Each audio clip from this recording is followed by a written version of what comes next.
like TRT. I'm not a fan. It's because people started abusing it. Things got real weird. You started to see guys like 36, 37, like Vitor, having the fucking fights of his career. It's like you're hacking Father Time. Despite a guy on steroids, which is a hazard to my life, it's really a slap in the face. John Vitor Jones. Belfort's life is a saga of dizzying highs and profound lows. From a teenage martial arts prodigy to a champion in the octagon, from personal tragedy to public controversy, his journey has all the elements of a modern combat sports epic. But before we delve into the legend, if you live for stories of sacrifice, redemption, and raw human grit, Ooh, the TRT God, man. Look, if y'all want to see more reactions like this, man, check the playlist, bro. I'm talking about all-in-one, all the videos. I drop legendary videos on legends every day, man. So if you want to see more MMA legends, man, check the playlist. Also, like, comment, subscribe, and hit that notification bell, because some of my subscribers say they don't get the notice. Hit that notification bell, man, and let me know in the comments y'all want me to react to next. I want to start categorizing everything so I can get all y'all reactions out, man, because I've been seeing a lot of y'all reactions, and I won't be getting to a lot of them, so I'm trying to get the most of them. So, 1977 in Rio de Janeiro, Brazil, Vitor Belfort grew up with big dreams and fierce determination. Brazil. I had a vision. I said, MMA is going to be the biggest sport. I was 12. I say, Mom, I'm going to be a future champion. He started boxing at the age of 12 and earned a Brazilian Jiu-Jitsu black belt under the tutelage of the legendary Carlson Gracie. When I was 16 Carson years old, Gracie. I convinced Carson to move to America. He discovered me when I was 15. He wanted to become my father. He wants to adopt me as his son. I made his name famous here. By 17, the shy young Brazilian was training alongside seasoned fighters, sharpening skills that would soon shock the world. At just 19 years old, Belfort burst onto the mixed martial arts scene. He traveled to the US and scored a 12-second knockout in his first professional fight in Hawaii. My first fight in Hawaii was no rules. The only thing you cannot do is biting. When I first started training in '96, I started at Carlson Gracie's place. That was when Vitor fought for his first time. He fought John Hess in Hawaii, and he fucked John Hess up. An unheard of feat for a teenager facing a larger, heavier opponent. This explosive Oh debut my earned him God. MMA stuff run deep. invitation to the Runs Ultimate Fighting deep. Championship. Then in '97, first time Vitor fought in the UFC was the first time I worked for the UFC. That was UFC 12. I'm down here, guys, with the Vitor Belfort contingency. They are anticipating a wipeout in the finals. I don't feel a lot of pressure because I'm really comfortable right now. I'm very confident. In February 1997, at UFC 12, the unknown I'm very teenager blazed confident. through two opponents in one night to win the heavyweight tournament, becoming the youngest fighter ever to win in the UFC. His hand speed and brutal knockouts Oh had the my crowd roaring God. in astonishment. The promoters dubbed him the Phenom. Hold on, bro. Go back, man. Why he beating on him like that, In man? one night to win the heavyweight tournament, becoming the youngest fighter ever to win in the UFC. His hand speed and brutal knockouts had the crowd roaring in astonishment. The promoters dubbed him the Phenom. I remember we all knew, but we were like, everybody thinks he's a jiu-jitsu guy, and you're gonna have to deal with a hail of punches coming from this guy. Nobody knew that I was a boxer. I developed in the boxing when I was 12, so I never had to use my jiu-jitsu in the beginning, so how they call the Phenom Damn. is fast hands. And the name stuck.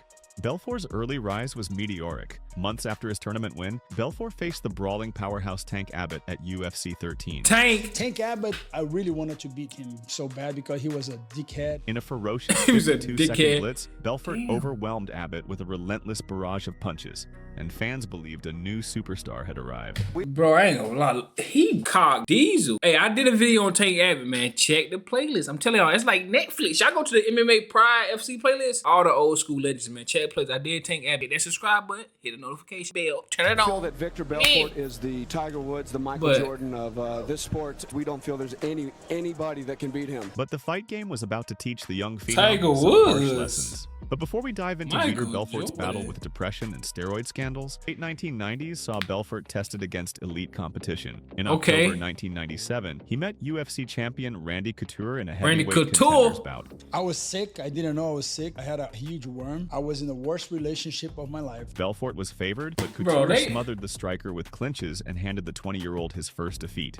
People start putting your Randy vanity, Couture. like you start thinking you're the man. You know, who is the man? You know, is the most prepared fighter. I remember I win, I was unbeatable. And then I was like on the top of the chain when I get my ass kicked by Randy Couture. That was when I transformed my losses in my lessons. He was fucking huge. His arms were gigantic. Incredible Hulk. I'm learning not to talk during the vids. I'm sorry about that. Y'all be let me know in the comments. I'm sorry. But bro, Randy Couture's a legend, right? Nothing wrong with losing to Randy Couture. But I'll he be honest. gassed out quick. That was early on, and there was no testing. There was nothing. Undeterred, Hey, Belfort man. continued fighting 2 more times in the UFC. He rebounded with a first-round armbar submission victory over Joe Charles at UFC Japan. Then he delivered a legendary 44-second blitz against Vanderlei Silva at UFC Against the Brazil. He was so Savage. scared of Vanderlei. He was terrified before that fight. He was like crying in the locker room. Like He's a he savage. did not want to fight Vanderlei. But Vanderlei hunts man. I got a video on Wanderlei. Check MMA playlist. He hunts man, literally. I would've been scared too. just went out there and starched him in like 10 seconds. Chasing Silva across the cage with a relentless flurry of Damn. punches that became one of the most iconic finishes in UFC history. I created that punching called they call the Phenom Blitz. Yeah. That's the highlight that never got beat up. From one side of the cage to the other side of the cage and shut his mouth because he was a big mouth. Oh my God. He's a bully, man. From there, I Belfort love Wanderlei continued though. fighting internationally in promotions like Japan's Pride Fighting Championship, where he notched wins but also suffered setbacks. Every Pride is the victory kept best, his star bro. burning. Every loss taught resilience. I got a video on Shakaraba. Y'all go check it's like a movie in there. It's like the Netflix TV show. I'm telling y'all. I'm gonna early stop. 2000s, Belfort refocused and returned to the UFC, now competing at light heavyweight. On January 31st, 2004, after years of striving, he finally captured UFC gold. In a rematch with Randy Couture, an early punch grazed Couture's eye with the seam of Belfort's glove, forcing a doctor's stoppage due to a cut. It was an odd ending, but Belfort had achieved his dream. He Damn. was the UFC light heavyweight champion. The victory should have been a crowning moment. Yet, instead of celebration, tears streamed down the newly minted champion's face as he revealed in his post-fight interview that an unimaginable horror had struck his family that month. Just 3 weeks before that championship fight, on January 9th, 2004, Vitor's older sister, Priscilla, had vanished without a trace. As soon as that thing happened, Dana White called me and said, you don't want to fight? We understand. I said, no, I'm going to fight. I don't know if my sister will ever come back. And I will have another problem because this Vince got was a married 3 weeks later. She was 29, working at a municipal office in Rio de Janeiro, when she went to lunch and never returned. Yeah, I was trying to blame God. So in the end of the day, I say, that's his fault. When you don't have nobody to blame, who are you going to blame? God. God is the last person to be blamed. Yeah, what No happened? ransom note ever came. Despite Nah. exhaustive searches and investigations hinting at a kidnapping plot involving drug dealers, Priscilla was never found. I was angry. She was never found? Hey, bro, come on now, dog. Come on, man. Y'all gotta start typing in the comments. What's up with that? Somebody gotta give some more, come on, context to this. I know they're gonna explain more in the vid, but man, what? I was bitter. I was questioning, why me? Why this happened? What I did wrong? Why my sister? In August 2007, a suspect even confessed to participating in her abduction and claimed Priscilla had been killed over a small drug debt, but her body was never recovered. We hear a story that more than 20 guys raped her and killed her. That night in 2004, the UFC audience saw not just a triumphant fighter, but a grieving brother dedicating a belt to a missing sister. And I want to dedicate this fight for my sister and for my wife. I just got married. The contrast was heart-wrenching. I fought, I won. But when I came back, I didn't know how to grieve. I tried to Damn, become this tough man that can keep going. I went through a depression. In the months that followed, That's Belfort's crazy, reign bro. was short-lived. He lost the title back to Couture in their third encounter later in 2004. A subsequent decision loss to Tito Ortiz in early 2005 marked the end of that UFC chapter. My career went sink bottom. I didn't want to sign with UFC. I just got out. I was very depressed. I was just trying to become fighting for money. I just become lost. Belfort once again sought fresh starts overseas, fighting in Pride and Strikeforce. I lost my identity. My marriage was going horrible. I was in a deep depression. And I mean, if you're depressed, if you have anxiety, you know what I'm talking about. Because when you're in it, it's like you don't see the end. And I want solution for my pain. I want medicine. Belfort's brilliant career was increasingly dogged by dark clouds. God gives everybody certain things. Physically, he blessed Vitor. Vitor was fast. He had good strength. He had all kinds of Putting hands on but Wanderlei. when he was young, he was mentally up here. That was where he was lacking. It wasn't that he was stupid. He lacked confidence. He would have to have people telling him that he could do stuff all the time because he never believed in himself. Later on, he started to believe in himself. He matured. That's what a successful person does. Those low points in your life where you don't Damn. believe in yourself, that doesn't define you. That's just you at that moment, and you can improve on that. So many people just go through this life thinking who they are is who they will be forever. No, Like, who you are is what you make. Yeah. The problem is like I was in that moment of depression, guilting God, and then that's when I met God for real. Start praying. He spoke to my heart saying, son, doesn't matter how you look and how you think in your life, your sisters belong to me. That I think was the true relationship with Jesus and the Holy Spirit. I'm free now, but I'm looking back. I didn't see a way out. You have to learn how to reinvent yourself. In October 2006, after a Pride bout in Las Damn. Vegas, Belfort tested positive for an illegal anabolic agent, 4-hydroxytestosterone. The Nevada State Athletic Commission suspended him for 9 months. Belfort protested that he had unknowingly taken a contaminated supplement recommended by a doctor for a recovery from injury, but the stain of that steroid test would linger, sowing doubt in the mind of the big leagues. Between 2007 and 2008, he fought in the UK's Cage Rage promotion, capturing the light heavyweight championship and defending it successfully. His performances were solid, but far from the grand stage he once commanded. However, in 2008, Belfort's career received a jolt of relevance when he signed with Affliction, a high-profile promotion featuring many UFC veterans. There, he delivered highlight reel knockouts over Terry Martin and Matt Lindland, the latter being a vicious left-hand KO that reminded fans of the young, explosive Phenom. Belfort's resurgence led to a high-profile return to the UFC in 2009. At UFC 103, he faced former middleweight champion Rich Franklin in a 195-pound catchweight bout. In vintage fashion, Belfort unleashed a thunderous left hook, knocking Franklin out cold in the first round. The performance was so emphatic that it catapulted Belfort directly into title contention, reigniting his career on the biggest stage. In 2011, Belfort earned a shot at the UFC middleweight championship against none other than Anderson Silva at UFC 126. The build-up was intense, pitting two Brazilian legends against each other. However, Belfort's title hopes were brutally dashed when Silva delivered one of the most iconic knockouts in MMA history, a front kick to Belfort's face that dropped him instantly. The image of Belfort collapsing became an indelible moment in UFC lore. Still, the defeat didn't push Belfort into obscurity. I'll tell you Later what. that year, he returned to the win column with a first-round KO of Yoshihiro Akiyama at UFC 130. Where y'all got that KO ranked at all time? Re-establishing himself as a top contender in the division. Throughout this period, whispers about Belfort's God, changing he physique. vicious. KO of Yoshihiro Akiyama at Why UFC he so 133, mad? Re-establishing himself as a top contender in the division. Throughout this period, whispers about Belfort's changing physique and potential use of testosterone replacement therapy, TRT, began surfacing. Though not he yet was on an that official TRT scandal, too. observant fans and fighters started questioning how Belfort, well into his 30s, appeared to be in the best physical condition of his career. Is that where it started getting a little weird is when testosterone replacement therapy became a thing, and all you had to do was go to your doctor and said, hey, you know, I can't get a hard on, and all of a sudden they sign you off on TRT. This nigga Michael Bisping. Michael Bisping is hilarious. And then come off of it, so your testosterone was low. Oh, really? And you go to a doctor and say, I have low testosterone. Oh, of course, yeah, because it messes up your natural production of it. This is what guys did. Guys took steroids and then went in afterwards and said they have low testosterone because they were on steroids. While he hadn't publicly applied for a therapeutic use exemption yet, the seeds of suspicion were planted. Entering his mid-30s, Belfort was legally prescribed TRT for low testosterone levels, a treatment some athletes use to extend their careers. You started to see guys like 36, 37, like Vitor, having the fucking fights of his career. Critics argued TRT was a loophole to gain an edge, effectively sanctioned doping. Some people like Vitor. Well, it was sanctioned? You can do it? Loves it. He's made for it. Yeah. Well, Dan Henderson, he was definitely doing it, but he wasn't using it as much. He was just trying to get regular. Like he wasn't trying to. He was just trying to get regular. It's made for TRT replacement. Something happens with him, like when they allowed him to take it, like during the Rockhold fight and the Bisping fight.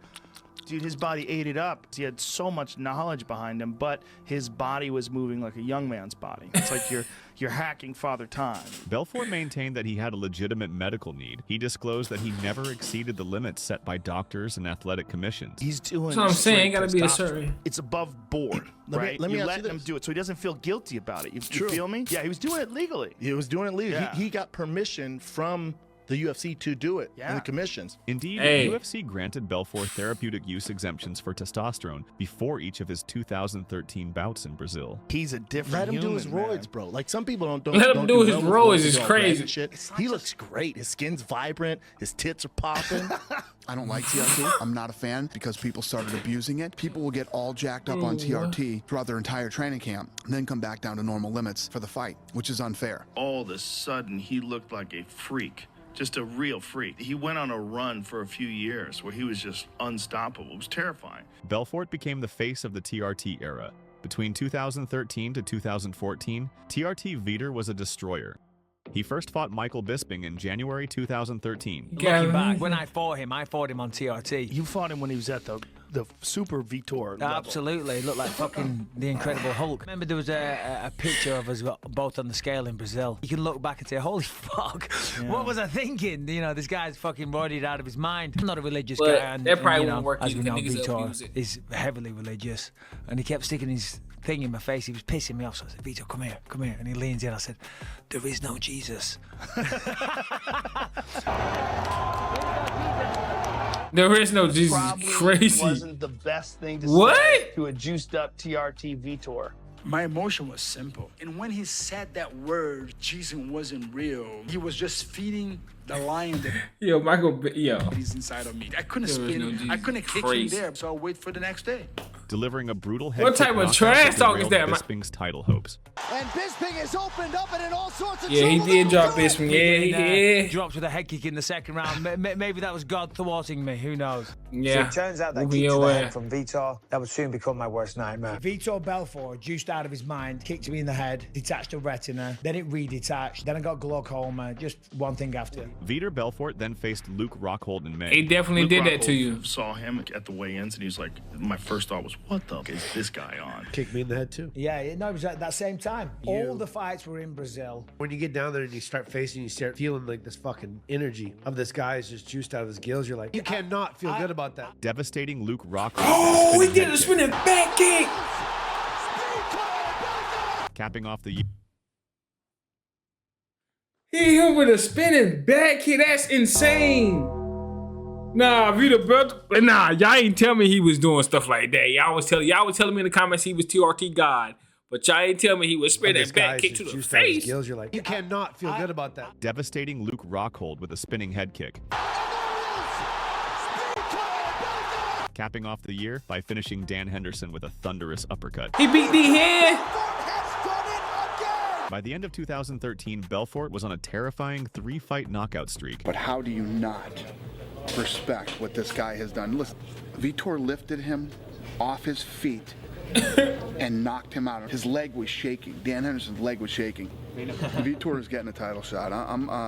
I'm blown away by Vitor. Still, many in the MMA community were skeptical. Former opponents openly questioned how a past steroid offender could be allowed on TRT. The Nevada Commission was hesitant too. Its director at the time doubted Belfort would ever be approved for TRT in Nevada. Vitor Belfort is not fighting in Brazil because he can get away with something down there. That's ridiculous. First of all, we wouldn't do that for anybody. We would never put together a situation where a fighter has an advantage over another fighter. The issue came to a head in early 2014. In February of that year, Belfort was in Las Vegas when the NSAC ordered a random drug test. He lives in Brazil, and they had tested him one time when he was in the United States, and he was off the charts. And so then it started this controversy, and then ultimately they got rid of testosterone use exemptions. The results showed his testosterone level was well above the therapeutic range. I mean, when he showed up in Nevada, the thing that was bad about that is he showed up and they're like, you're on testosterone? Yeah, I'm on testosterone. I mean, everybody knew it. You shouldn't have come to Nevada till you were off it.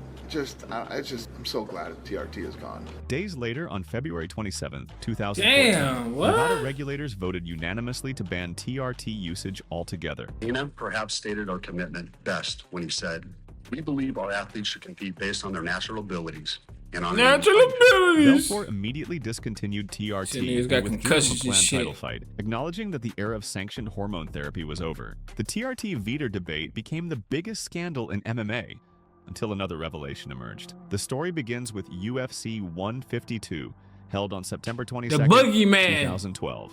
That night, Belfort challenged John Bones Jones for the Boogie UFC Man. light heavyweight championship. 25. Many viewed Belfort as the underdog, but in the first round, he came shockingly close to finishing Jones with a tight armbar. A lot of people say that maybe you snapped his arm. He had surgery on his arm after my fight. And in that moment, I had his arm. And the referee came, so I started and started cracking. You could have bent it backwards. Yeah, but I was too nice. I let it go. So you didn't want to. That could have ended his career. Yes. So I see. Oh, really? Oh, yeah. You get arm broken like that. Yeah, it's hard to come back from that. Jones escaped, rallied, and eventually submitted Belfort in the 4th round. The fight became an instant classic, but behind the scenes, a disturbing truth was quietly buried. In 2015, years after the bout, leaked documents revealed that Belfort had returned elevated testosterone levels in a pre-fight drug test leading up to UFC 152. His levels were reportedly above the therapeutic threshold, raising serious questions about why the fight was allowed to proceed. Despite the flagged results, the UFC allegedly kept the questions about why the fight was allowed to proceed. Despite the flagged results, the UFC allegedly kept the information hidden, choosing not to disclose it to Jones or the Athletic Commission. Did you feel that night in Toronto that he was on something? His age and where he's at in his career, you know, I remember at the weigh-ins, I looked at his abs, and I'm like, dude, I'm like several years younger than you, and you look way tighter than me. You know, everybody's always speculated Vitor for being on steroids, but to know that they put me in there with him, knowing that he was on there, it's really a slap in the face. Journalist Josh Gross from Deadspin reported that the UFC had known about Belfort's flagged results, but still sanctioned the bout without informing Jones, a move critics described as reckless and unethical. Let's talk about a recent UFC be doing whatever. Deadspin, UFC ain't you shit. tested for high levels of testosterone prior to your UFC 152 fight with John Jones. What is your reaction to these accusations? I was starting my treatment and I had approval of my doctor and with the UFC. So they need someone to step into that fight. I offer myself. I share all my exams with them. And when it went public, I think, you know, everything got approval, you know. To tell you the truth, I don't know anything to say, you know. The Belfort-Jones controversy became a landmark case.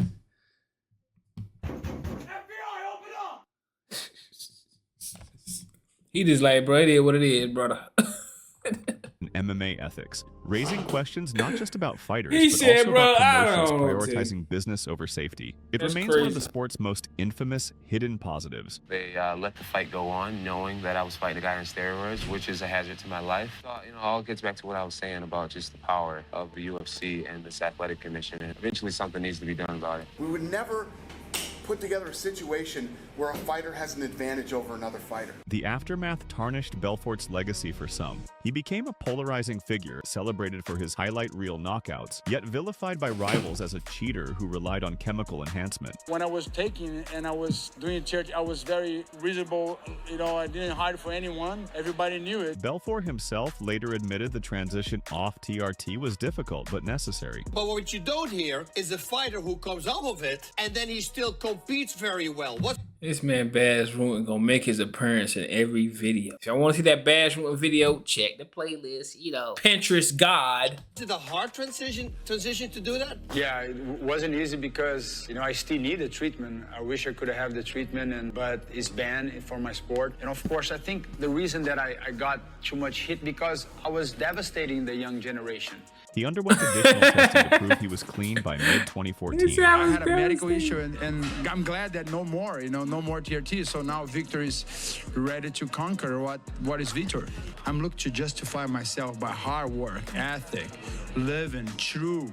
You know, I've been testing 7 times. Everything's clear. Nonetheless, the moniker TRT Vitor would stick in the public consciousness. Damn. Even as the controversies swirled, Belfort fought on and remained a top contender. In 2015, he finally got another shot at the UFC middleweight title, this time against the new champion, Chris Weidman. If you look at Vito when I fought him, he looked like a cross between a powerlifting champion and the Incredible Hulk.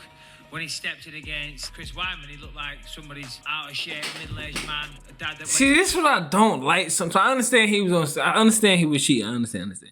But when you get head kicked, knocked out, bro, he did mess up your eye. I understand why Michael Bisping is actually banned. Matter of fact, he can have Michael Bisping. You got it. The gym once a week. He did mess up Michael Bisping. No respect for that guy whatsoever. I think he's a piece of shit. Belfort, now off TRT, came up short, falling via TKO. But he did It seemed head kick Father you, Time though. and the sport's tougher drug standards were catching up with him. He notched a few more victories, including a vintage knockout of Dan Telling them, Henderson head in the kick's third gonna get you encounter. right every But time. losses to younger fighters like Jacare Souza and Gegard Mousasi signaled that the Phenom was nearing the end of an era. When you looked at Vitor and how he fought and how he looked and everything else, there's no doubt about it that TRT, I mean, that's what the stuff is designed to do. Stuff is designed to make a guy my age work like a guy John Jones' age. It definitely worked for Vitor. On May 12, 2018, at UFC 224 in Rio de Janeiro, Dana White gonna keep it 41-year-old real, Vitor ain't he? Belfort entered the cage for what he had hinted That's would be crazy. his final UFC fight. Fittingly, it was against another Oh, legend, man. Lyoto Machida.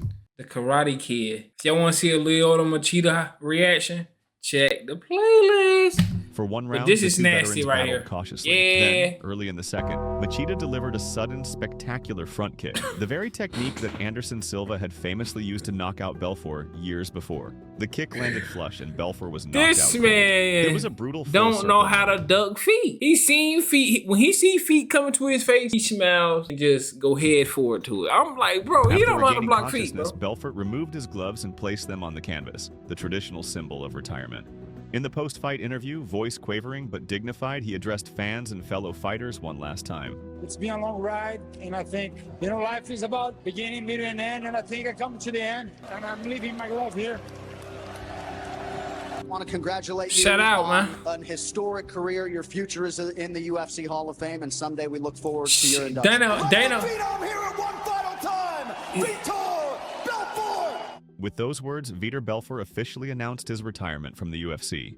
After 22 years of professional competition, his record stood at 26 wins, 14 losses, and 1 no contest. The crowd in Rio applauded the Brazilian icon, honoring a fighter who had given them so many unforgettable moments. Stepping away from the UFC did not mean stepping away from competition or the spotlight.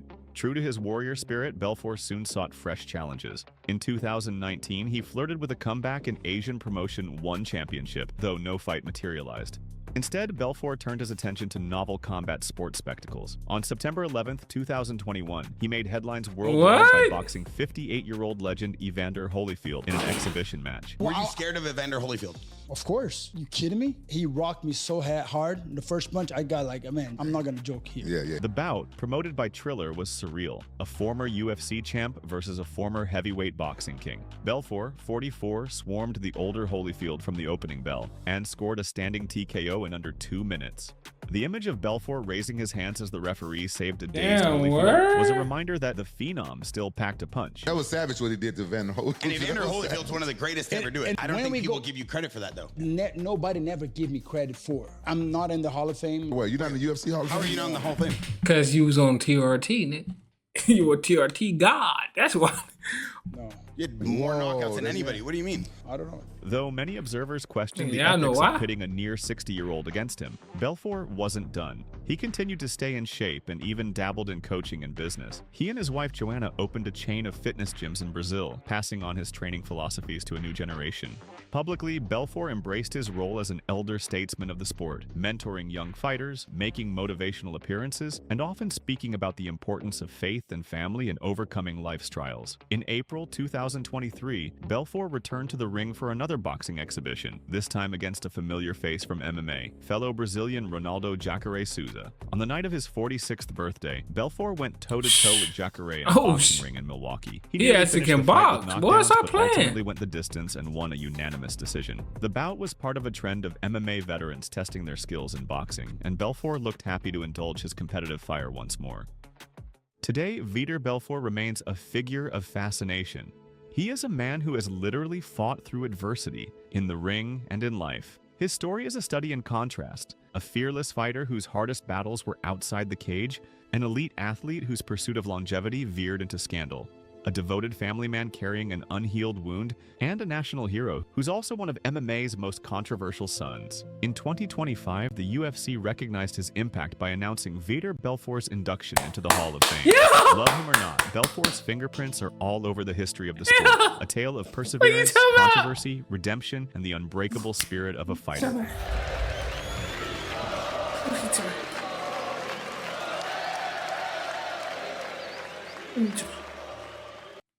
My boy got to that Hall of Fame though. Hold on, stop playing. My boy really got to that Hall of Fame. Shout out to that boy, Mark Holman. What you talking about? But my boy got to that Hall of Fame though. Look, bro, I gotta check the playlist for all the MMA reactions, man. Like, comment, subscribe. Turn on that post notification button, bro, because a lot of people haven't been getting the videos. I appreciate everybody who tuned in, support your boy.